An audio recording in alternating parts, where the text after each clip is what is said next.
नमस्कार, मैं doctor Amit Kesarwani, founder and director अनुसंधान एकेडमी सिविल लाइंस इलाहाबाद। आप सब लोगों का अनुसंधान एकेडमी के इस यूट्यूब चैनल पर हार्दिक स्वागत व अभिनंदन करता हूँ। Students and followers, UGC net sociology विषय के अंतर्गत मैंने कई एक महत्वपूर्ण टॉपिक्स पर इससे पूर्व की वीडियो में चर्चा किया। लगभग थिंकर्स के कई एक वीडियोस मैंने अपलोड किए और उसके बाद बेसिक कॉन्सेप्ट्स के एक सीक्वेंस सीरीज के अंतर्गत कल्चर पर मैं लगातार इधर कुछ दिनों से चर्चा कर रहा हूँ, जिसके तहत मैंने संस्कृति क्या है, संस्कृति की कुछ महत्वपूर्ण तत्व, संस्कृति के कुछ कॉन्सेप्ट्स पर चर्चा किया।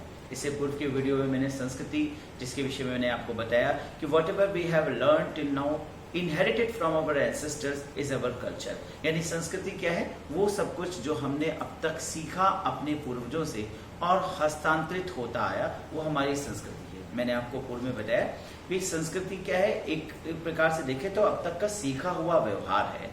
संस्कृति दो प्रकार से उसे विभाजित किया जा सकता है, भौतिक संस्कृति, अभौतिक संस्कृति। भौतिक संस्कृति वो सभी चीजें जो हमें दिखती हैं, जिसे हम छू सकते हैं। अभौतिक संस्कृति हमारे विश्वासों में विरासत है, यानी जो हमारे विश्वास है, मूल्य हैं, पैर छूना, सम्मान करना, गुरुजनों का मान रखना, इत्यादि इत्यादि चीजों में रखा जा सकता है।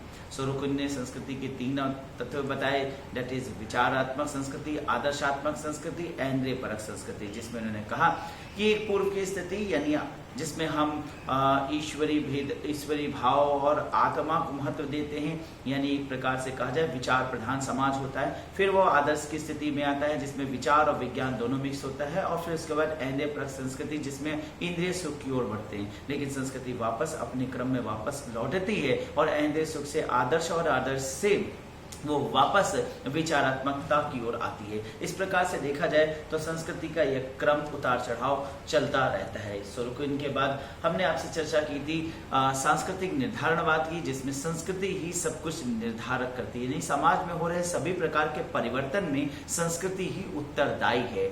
इसी से जुड़ा हुआ एक और अवधारणा है जिसमें हम सांस्कृतिक भौतिकवाद शब्द रखते हैं, जिसका मतलब होता है कि भौतिकता ने संस्कृति को निर्धारित किया। यानी इस प्रकार से देखें तो भौतिकतावादी सिद्धांत जिसमें भौतिकता संस्कृति में बदलाव लाती है।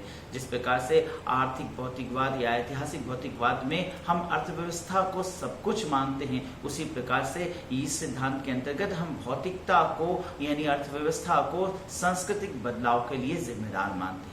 इसके अलावा मैंने आपको कल्चरल लैग यानी सांस्कृतिक पिछड़न या सांस्कृतिक विलंबना की अवधारणा के विषय में बताया, जिसका प्रयोग ऑकबर्न ने किया 1922 में अपनी पुस्तक सोशल चेंज में, जिसमें उन्होंने कहा कि भौतिक और भौतिक संस्कृति दो प्रकार की संस्कृति समाज में होती है, जिसमें भौतिक संस्कृति आगे निकल जाती है, अभौतिक संस्कृति पिछड़ जाती है, और इस प्रकार के पिछड़न को सांस्कृतिक पिछड़ापन कहा जाता है। फिर मैंने आपको सांस्कृतिक बहुलवाद यानी कल्चरल प्लूरलिज्म के विषय में बताया, जिसमें मैंने आपको बताया कि संस्कृति बहुलता यानी संस्कृति कई एक प्रकार की या कई तरीके की संस्कृति जहां एक साथ निवास करती है, उसको या उस समाज को हम सांस्कृतिक बहुलवादी समाज या सांस्कृतिक बहुलवाद कहते हैं। जैसे भारत इसका सबसे प्रमुख एक सुंदर उदाहरण हो सकता है। फिर मैंने आपको सांस्कृतिक सापेक्षिता यानी संस्कृति जो है वो सापेक्ष रूप से ही समझा जा सकता है, यानी कोई संस्कृति अच्छी और बुरी नहीं की जा सकती, वो उसी की स्थिति यानी उसी समाज के अनुरूप अच्छा या बुरा माना जा सकता है। जैसे अमेरिका में किस करना वहाँ अभिवादन का तरीका है, और जो किस ना करके व्यक्तियों से मिले एक प्रकार से अपमान करना है, जबकि भारत में इस प्रकार की संस्कृति को बुरा माना जाएगा, अश्लील माना जाएगा। इस प्रकार से हर स्थान पे ये उसी के अनुरूप अच्छा और बुरा समझा जा सकता है।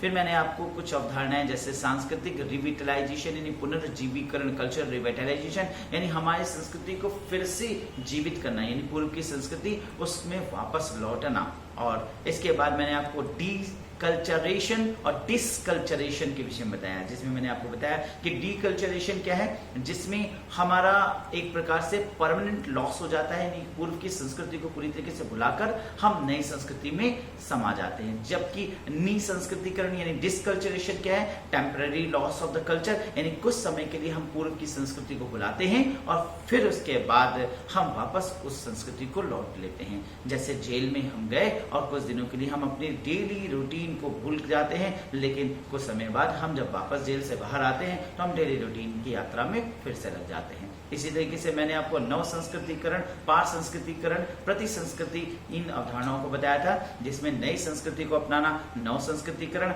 और एक संस्कृति से दूसरी संस्कृति की ओर सांस्कृतिक तत्वों का आदान प्रदान पार संस्कृतिकरण, और प्रति संस्कृति उसी संस्कृति की कुछ छोटी सब कल्चर मेन स्ट्रीम कल्चर को जब प्रभावित करती हैं, विरोध करती हैं, तो उसे हम प्रति संस्कृति कहते हैं। इन सब चीजों के विषय में बताया। आज मैं आपसे एक important topic that is cultural pattern पर चर्चा करूंगा। सांस्कृतिक प्रतिमान संस्कृति की अवधारणाओं के तहत ये बहुत इंपॉर्टेंट है। कई बार इसे नेट के एग्जामिनेशन में और अन्य छोटे छोटे परीक्षाओं में ये कह लीजिए कि मैच द फॉलोइंग या कॉन्सेप्चुअल रूप से जरूर पूछा जाता है। तो व्यवहार के समान तरीकों तथा उनके साथ जुड़े हुए विश्वासों को सांस्कृतिक प्रतिमान कहते हैं। इस अर्थ में प्रत्येक समाज का अपना एक विशिष्ट सांस्कृतिक प्रतिमान होता है। विभिन्न समाजों में संस्कृतियों प्रतिमानों में भिन्नता का कारण संसाधनों, जलवायु के साथ साथ परंपराओं में भिन्नता होता है। विभिन्न समाज प्रमुख और पुनरावर्तक समाज जीवन की समस्याओं का समाधान अलग अलग रूप से विकसित करते हैं, इसलिए उनकी भिन्न सांस्कृतिक प्रतिमान होते हैं। यानी कई प्रकार के कल्चरल पैटर्न देखने को मिलता है। अब गैस्टॉल्ट मनोविज्ञान तथा मैलिनोव्स्की के सांस्कृतिक सिद्धांत से प्रेरित होकर रूथ बेनेडिक्ट ने संस्कृति के अंतरंग संरचना के विश्लेषण के लिए सांस्कृतिक प्रतिमान की अवधारणा का प्रयोग किया। बेनेडिक्ट के अनुसार संस्कृति का यह एकीकृत स्वरूप एक स्थायी अथवा अर्ध स्थायी जीवन शैली को प्रकट करता है। यदि एक प्रकार से हमारे लाइफ स्टाइल को प्रकट करता है। एक साधारण रूप से उदाहरण ले तो इस्कॉन वाले लोग जनरली एक लंबा टीका लगाते हैं, जिससे यह पता चलता है कि वो इस्कॉन से रिलेटेड है। इसी प्रकार से एक हिंदू पुरोहित या ब्राह्मण पीछे चोटी रखता है छोटा सा, जिससे ये पता चलता है कि वो ब्राह्मण वर्ग है। मुस्लिम समुदाय का व्यक्ति एक गोल टोपी रखता है, अक्सर एक दाढ़ी रखता है, जिससे पता चलता है कि वो उसकी संस्कृति को यानी कि मुस्लिम समुदाय को प्रतिनिधित्व कर रहा है। इस प्रकार से देखिए तो ये हमारे लाइफ स्टाइल है, टेम्पररी या परमानेंटली हम इसको जनरली शो करते हैं, जिसकी रचना संस्कृति के अंतर वस्तु अर्थात संस्कृति के लक्षणों और संकुलों के संयोजन से होता है।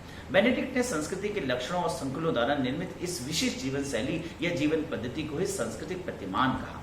तो हम हमेशा अपने वेशभूषा, चाल ढाल, रहने के तरीके इस प्रकार से प्रकट करने की कोशिश करते हैं कि हम किस समुदाय, किस कम्युनिटी को बिलोंग करते हैं। ये हमें बताता है कि हमारी संस्कृति क्या है। तो एक प्रकार से देखिए तो धर्म का कहा जाए तो प्रस्तुतिकरण करना, अपने समुदाय, अपनी जाति का प्रस्तुतिकरण करना इत्यादि इत्यादि में हम इन सांस्कृतिक प्रतिमान को रोजमर्रा के जीवन में बहुतायत रूप से प्रयोग करते चलते हैं। यही हम इसी कॉन्सेप्ट को सांस्कृतिक प्रतिमान का नाम देते हैं। आशा है कि आज का जो ये वीडियो मैंने आपको बताया ये काफी इंफॉर्मेटिव लगा होगा। सोशियोलॉजी के पॉइंट ऑफ व्यू से बहुत से महत्वपूर्ण कॉन्सेप्ट के साथ मैं फिर आपसे मुलाकात करूंगा। तब तक के लिए आपसे विदा लेता हूं। धन्यवाद, नमस्कार।